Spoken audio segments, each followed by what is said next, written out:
শিলিগুড়ির ৩১ নম্বর ওয়ার্ডের অন্তর্গত শক্তিগড় ১ নম্বর এবং ২ নম্বর রোডের মাঝে একটি বাড়ির ওপর হুড়মুড়িয়ে পড়ল বিরাট বড় গাছ। অল্পের জন্য রক্ষা পেলেন বাড়ির ভেতরে থাকা স্বামী স্ত্রী।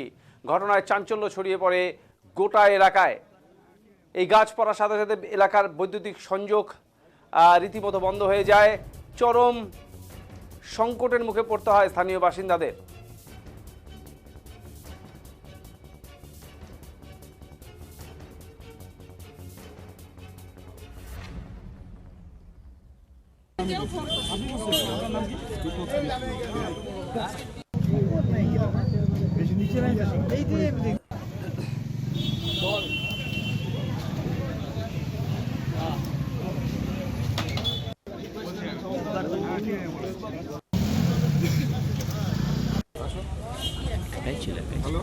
এখানে আমরা এসে দেখি যে একটা মানে মস্ত বড় গাছই এটা পড়ে একটা বাড়ির উপর পড়ে গেছে।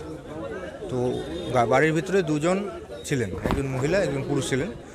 তো ওনারা ফেঁসে গেছিলেন। তা আমাদের ফায়ার সার্ভিস এসে ওনাদেরকে উদ্ধার করে, দুজনকে সেফলি উদ্ধার করে। ওনাদের কোনো আঘাত লাগেনি।